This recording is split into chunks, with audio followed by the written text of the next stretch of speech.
My heart pounded like it was trying to break free from my chest as Charles Vaughn, CEO of Novatech Industries, pointed at me and sneered, his voice echoing through the lab.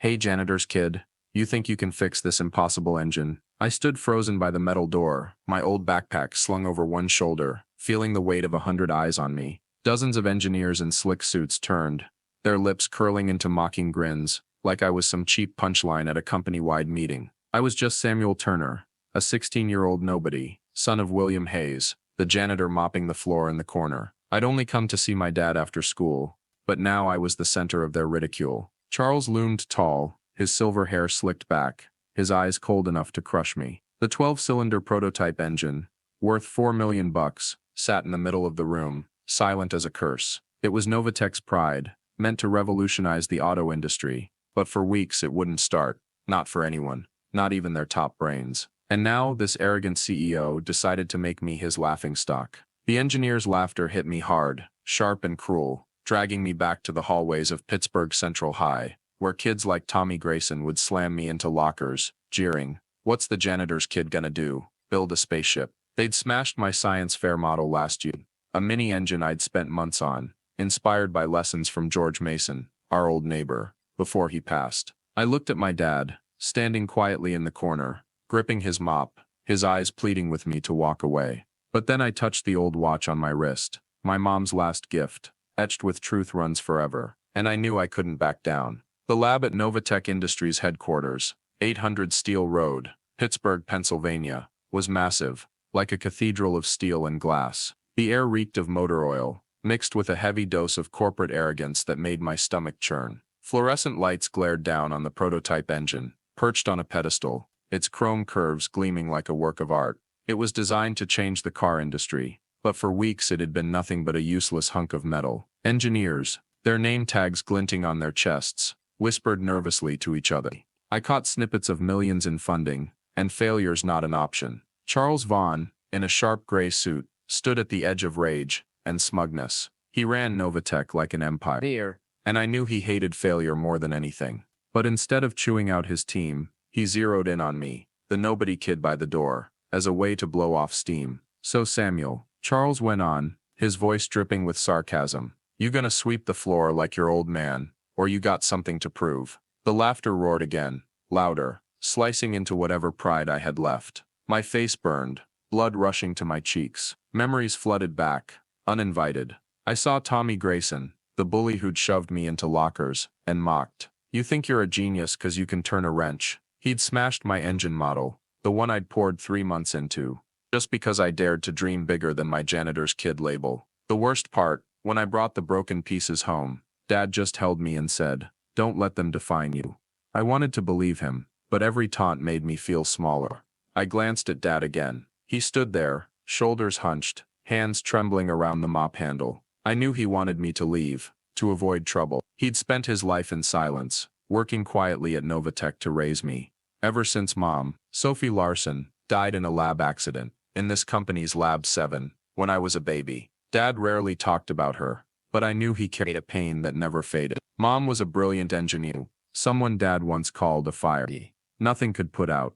But that fire went out, and Dad chose silence to protect me. I didn't blame him, but today, standing in this room, I felt I couldn't stay quiet anymore. My fingers brushed the watch on my wrist, its scratched face still bearing, "Truth runs forever." Mom left it for me, along with a tattered technical notebook I found in her old toolbox at our house, on 2710 Oakwood Drive. Last night, I'd finally fixed the watch, getting it to tick again after years. Like Mom was whispering, "You can do this." I took a deep breath, let my backpack slide to the floor, with a soft thud, drowned out by the engineer's chuckles. I knelt, unzipped it, and pulled out my notebook, its pages held together with duct tape. Inside were diagrams, equations and notes I'd memorized. The first page had George Mason's signature.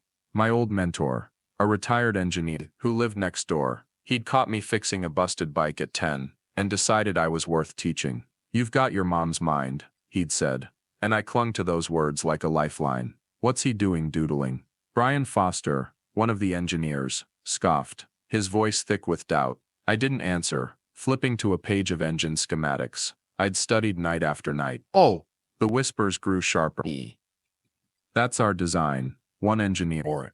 Voice shaky. No way. Another snapped. That's classified. I looked up, meeting Charles's eyes. He was still smiling, but it was strained now, like he sensed something off. I stood, walked to the engine, my sneakers squeaking on the tiled floor. The laughter faded, replaced by a mix of curiosity and skepticism. The engine sat there, massive and intricate, a maze of wires and pipes. I didn't see it as a machine, but as a puzzle. I'd seen it before, not here, but in Mom's notebook.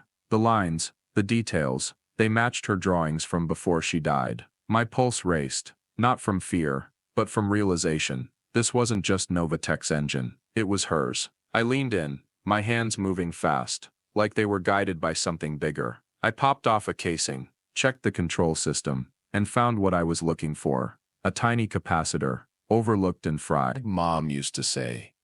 The smallest parts can bring down the biggest machines. I pulled a spare capacitor from my jacket pocket, a habit George Mason drilled into me, and swapped it in. The whole thing took 5 minutes. I stepped back, wiping my hands on my hoodie. "Start it," I said, my voice low but steady. Brian Foster, still skeptical, walked to the control panel and hit the ignition. A second of silence stretched like forever. Then the engine roared to life, a deep, smooth growl that filled the room like thunder. The lab went dead quiet. Charles Vaughn stood frozen, his face pale, jaw clenched tight.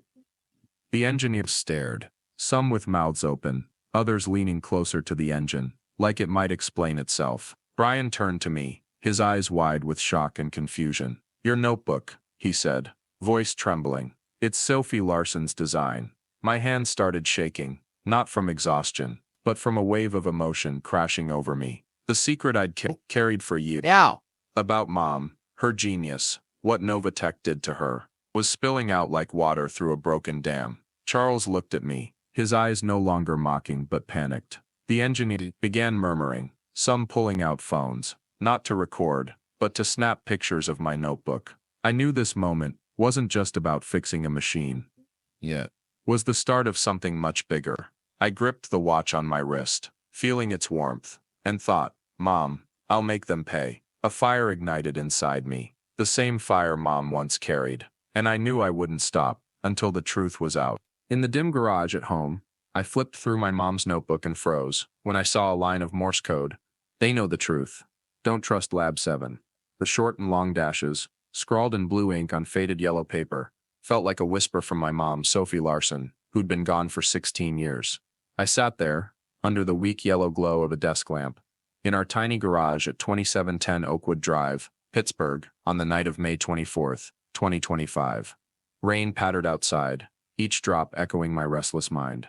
Just hours ago, I'd stunned the entire Novatech Industries lab by fixing a prototype engine no one else could touch. But that victory didn't bring relief. It cracked open a door I wasn't sure I dared to walk through. The notebook before me, its edges worn and taped together, was Mom's legacy, filled with engine diagrams and notes I'd studied for years. This Morse code was something I'd never noticed, as if Mom had hidden it for this exact moment.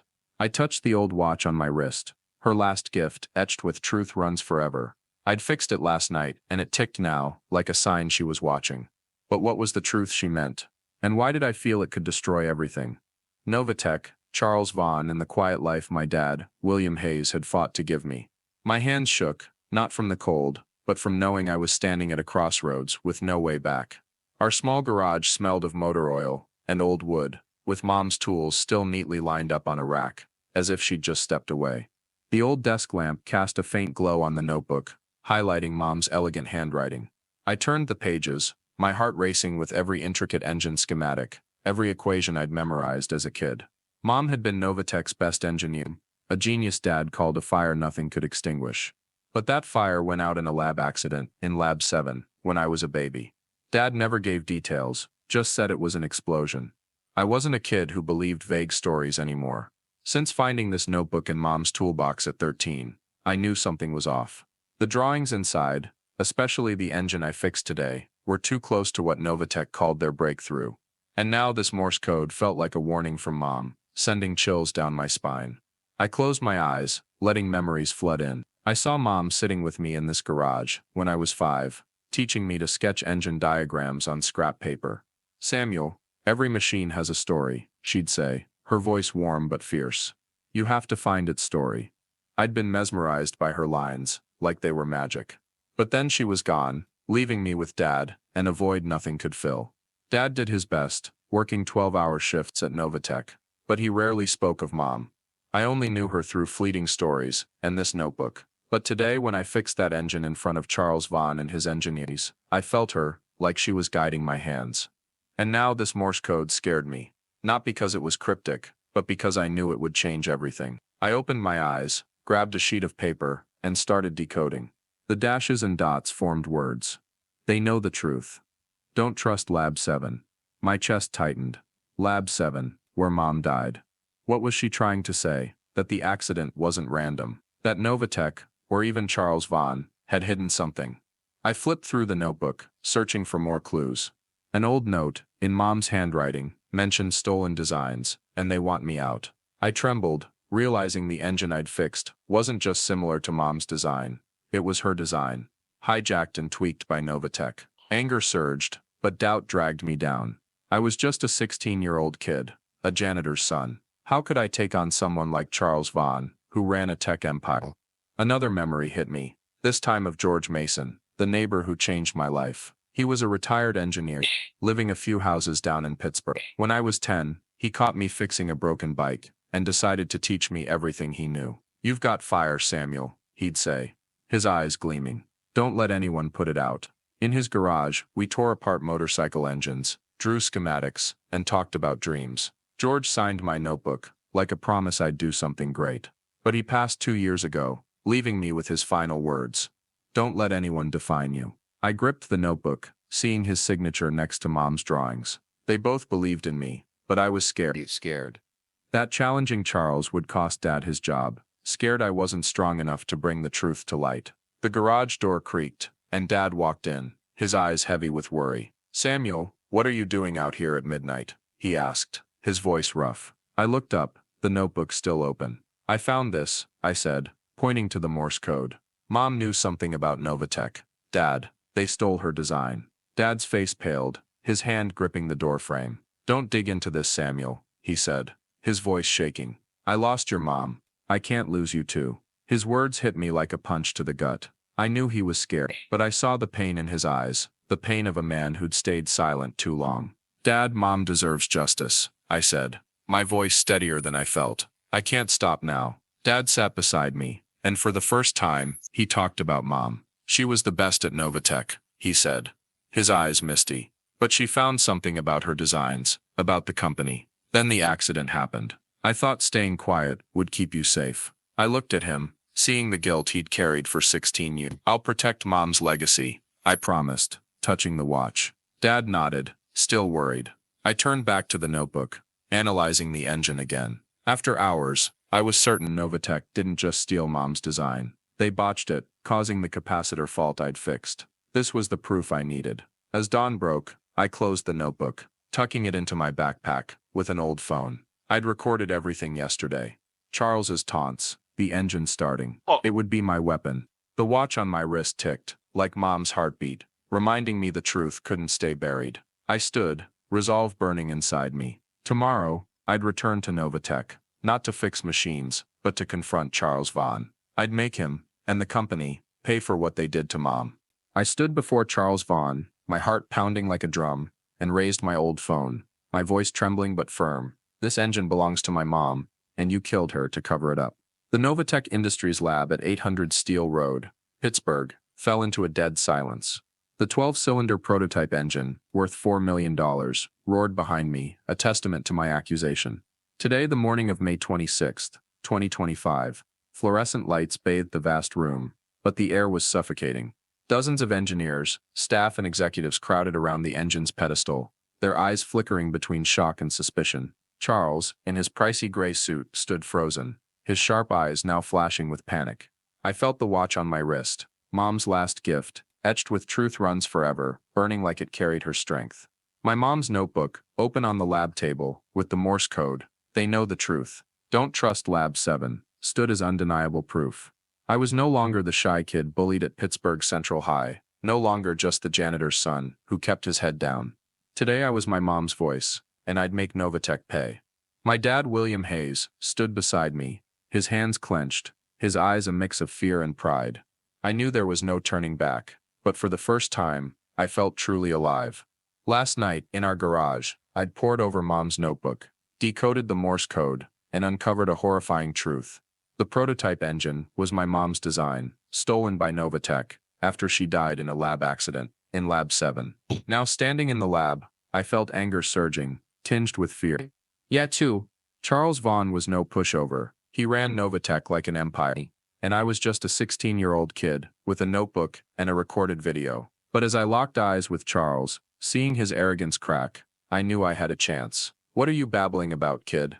Charles growled, trying to sound commanding. But I caught the quiver in his voice. Engineers murmured, some stepping back, others leaning in, curious. I took a deep breath, gripping my phone. I'm not lying, I said, louder. My mom, Sophie Larson, designed this engine. You stole it, and when she figured it out, you made her disappear. I held up the notebook, flipping to a page with engine schematics and the Morse code.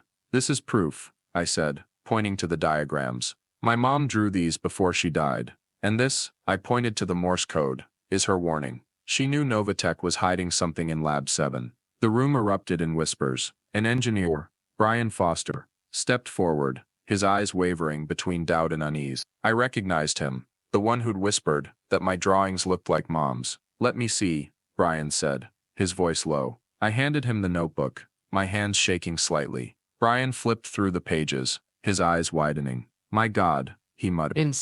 This is Sophie. I worked with her 16 years ago. She was the best. Charles let out a laugh, but it was dry, almost broken. Nonsense, he shouted. This kid's making it up for attention. Sophie Larson was just an average engineer. No genius. But his voice lacked conviction, and I saw some engineers shake their heads, their eyes turning suspicious. I looked at Dad, standing still, his hands clenched so tight, his knuckles were white. Dad, tell them, I whispered. Dad took a deep breath and stepped forward, his voice shaky but clear.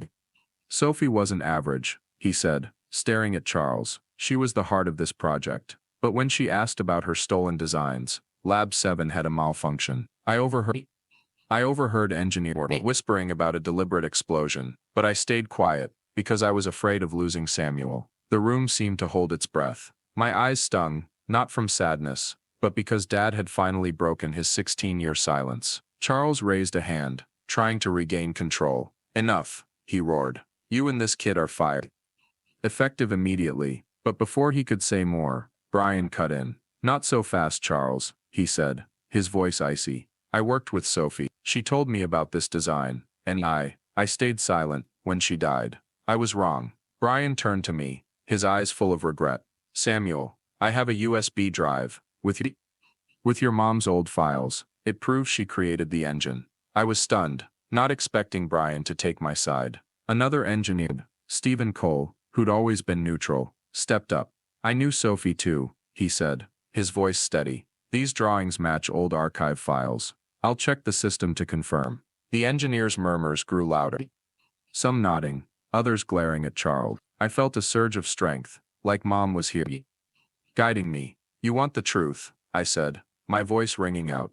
Watch this. I plugged my phone into the lab's big screen and hit play. The screen lit up, showing Charles mocking me. Hey, janitor's kid, you think you can fix this impossible engine? Then me fixing it, the engine's roar. And finally my accusation. This engine belongs to my mom, and you killed her. The lab exploded. Engineer shouted. Some snapped photos of the screen. Others recorded the video. Charles lunged, trying to grab my phone, but Stephen Cole blocked him. That's enough, Charles, Stephen said, his voice firm. We need answer. Charles stumbled back, his face red, sweat beading on his forehead. You'll all regret this, he snarled, but no one listened. Brian handed me the USB drive, whispering, I'll send this to the press. You did the right thing, Samuel. I clutched the drive, feeling like I held a piece of Mom. Engineers started filing out, murmuring about checking records, calling lawyer. Charles stood alone, his eyes now just desperate. Dad put a hand on my shoulder. His voice choked. Your mom would be proud, he said. I looked at the watch on my wrist, its second hand still ticking, like Mom's heartbeat. My video had already been uploaded online by an engineer. And when I checked my phone, it had thousands of views, with #JusticeForSophie starting to trend. I knew I'd ignited a firestorm. Charles Vaughn might be Novatech's king, but today, I'd shaken his empire. I gripped the notebook, thinking of Mom and George Mason, who believed I could change things. This wasn't the end. The truth was just starting to break free, and I wouldn't stop until Novatech paid in full. My phone wouldn't stop buzzing, the screen lighting up with notifications as my video hit 5 million views, and all of Pittsburgh was talking about my mom, Sophie Larson. In just 24 hours, I'd gone from a nobody, the son of janitor William Hayes, to the center of a media firestorm. Standing outside Novatech Industries headquarters at 800 Steel Road, Pittsburgh, on the morning of May 27, 2025, I felt the city crackling with energy. The industrial streets, lined with old steel mills and bustling coffee shops, hummed with talk of me, Samuel Turner, the 16-year-old kid who dared to take on Charles Vaughn, Novatech's CEO. On social media, #JusticeForSophie was trending everywhere, with thousands of posts, comments, and videos spreading like wildfire. I glanced at the watch on my wrist, Mom's last gift, etched with "Truth runs forever," and felt her here, smiling. But alongside the pride came a crushing pressure. I wasn't used to the spotlight, wasn't used to the world knowing my name. Charles still denied every accusation, but I knew he was losing control. Novatech, the empire he'd built, was crumbling, and I was the one who'd lit the fuse. Dad stood beside me, speaking about Mom to reporters for the first time, his eyes bright like a weight had lifted. I gripped Mom's notebook, with its Morse code warning. They know the truth. Don't trust Lab 7, and told myself, this isn't over. Pittsburgh was on fire. This isn't over. Pittsburgh was on fire. Walking past a coffee shop in the Strip District, I overheard students buzzing about my video. That kid fixed a $4 million engine, one said, and his mom, Sophie Larson, got screwed over by the company, another added. At Pittsburgh Central High, where bullies like Tommy Grayson used to call me janitor's kid and smash my engine models, teachers were now showing my video in class. I didn't know how to handle this fame. Every time my phone pinged, it was a new article, a new comment, or a message from a stranger calling me Pittsburgh's hero. But I didn't feel like a hero. I just wanted Mom to be remembered, wanted Novatech to pay for stealing her and her dreams. Meanwhile, the online community moved like an army. Hackers and independent journalists dug into Novatech's records, uncovering proof that Mom's name had been erased from patents tied to the engine. A post on X, shared tens of thousands of times,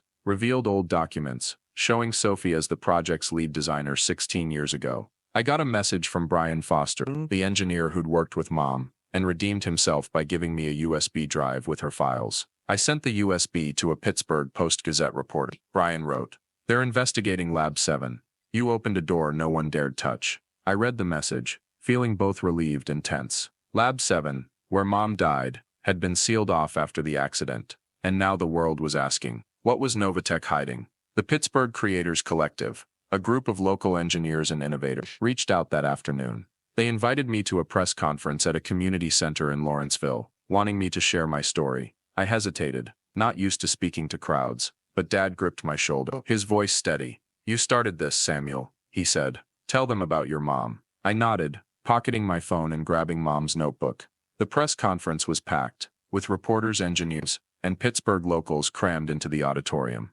I stepped onto the stage, my heart pounding, and told them everything: how Mom designed the engine, how Novatech stole it, and the Morse code warning about Lab 7. When I held up the notebook, the crowd went silent, then erupted in applause. A reporter asked, "What's next, Samuel?" I looked at my watch, its second-hand ticking, and said, "I'll make sure my mom's never forgotten." Meanwhile, Novatech was imploding from within. I heard from Stephen Cole, the senior engineer, who'd verified Mom's drawings, that employees were rebelling.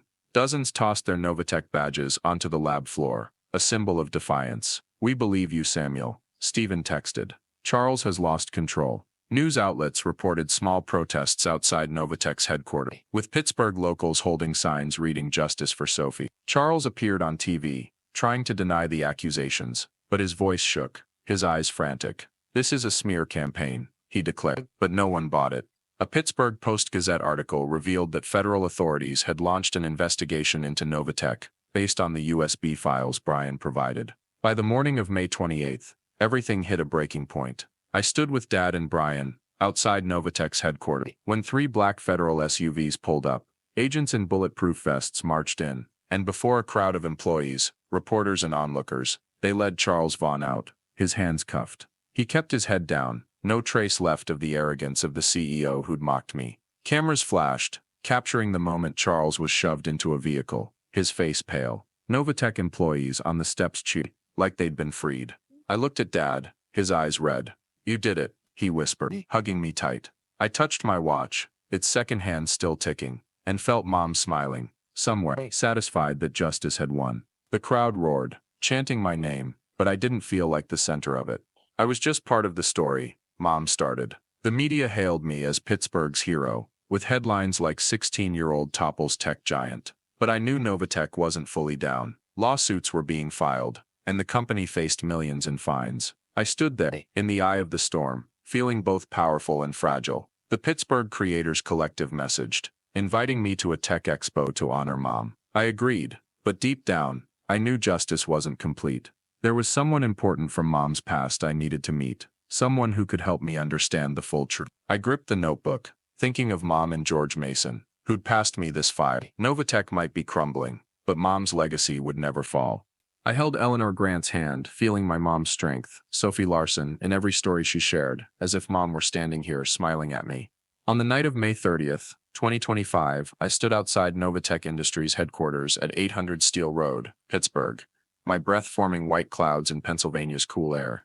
Just days ago, I'd watched Charles Vaughn, the arrogant CEO who mocked me as a janitor's kid, led away in handcuffs for fraud and covering up my mom's death. The video I posted, now at 10 million views, with #Justice for Sophie trending across America, from Pittsburgh's industrial streets to phone screens in California. But tonight, I wasn't thinking about Charles or Novatech's crumbling empire. I was thinking about Mom, the woman who designed a $4 million prototype engine, who left me a notebook with the cryptic Morse code.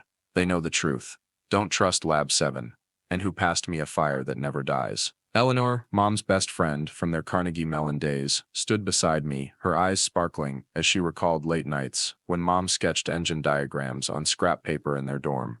"Sophie wanted to change the world," she said, her voice trembling, "and now you're doing it." I gripped the watch on my wrist, Mom's last gift, etched with "Truth runs forever," and felt her here, urging me forward. But inside, I was still wrestling with the pain of losing her, with the fear I wasn't strong enough to carry her legacy to the world. Eleanor led me through Pittsburgh's cobblestone streets to the community center in Lawrenceville, where the Pittsburgh Creators Collective was holding a ceremony to honor Mom. The auditorium's air was warm, stage lights softly illuminating Mom's old violin, placed on a wooden pedestal adorned with white flowers. Hundreds of people, engineers from steel mills, students from the University of Pittsburgh, locals in Steelers jackets, filled the seats, whispering about my story. I wasn't used to crowds' eyes, wasn't used to being called Pittsburgh's hero. Just weeks ago, I was Samuel Turner, the 16-year-old kid bullied at Pittsburgh Central High, where guys like Tommy Grayson shoved me into lockers, sneering, "You think you're a genius 'cause you can turn a wrench." They'd smashed my science fair engine model,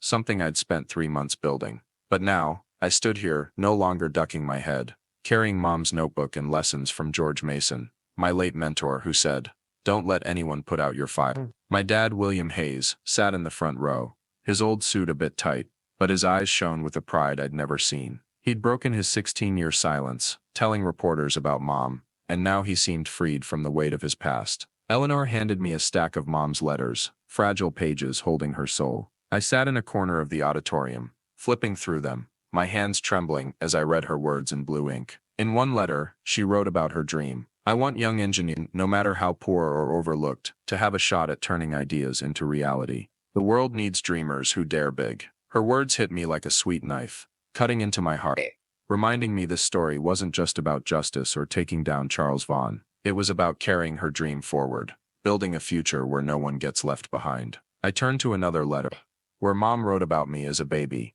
"Samuel has a light in his eyes, like I once did. I hope one day he finds his path." Tears fell, not from sadness, but because I felt Mom closer than ever, like she was holding my hand. A tall man in a black suit approached, introducing himself as Philip Dunn, a federal program official. "Samuel," he said, his voice warm, "we've heard your story, and your mom's. We want you to join the Sophie Larson program, a project funding young inventors from underserved communities. Your mom will inspire thousands." He handed me an invitation letter, its federal seal glinting. I held it, barely believing my eyes. A program named after Mom. Her legacy was coming alive, just as she'd dreamed. I'm honored, I said, my voice catching. Philip smiled, clapping my shoulder. You're proof the truth always wins, he said, and I felt a surge of strength, like Mom was nodding in approval somewhere. The Pittsburgh Creators Collective also reached out, inviting me to present a new design at their tech expo, expected to draw hundreds from across Pennsylvania. I agreed, but what made me most nervous was tonight's violin performance. Mom had been a violinist, and this instrument, its strings worn but still resonant, was her gift to me. I'd found it in a keepsake box with her notebook, and since starting this journey, I'd practiced her favorite piece, Clair de Lune, by Debussy. Each note felt like a piece of Mom, from her days working in our garage at 2710 Oakwood Drive, to her betrayal by Novatech, to the legacy she left me. I stood backstage, hands shaking as I held the violin, Dad and Eleanor's eyes from the front row giving me courage. I thought of George Mason, the mentor who taught me to see the world as a machine full of stories, and I knew I was ready. Stepping onto the stage, the spotlight hit me, blazing, but I wasn't afraid. I raised the violin to my shoulder, took a deep breath, and began to play. The music poured out, soft as moonlight, then fierce as Mom's fire.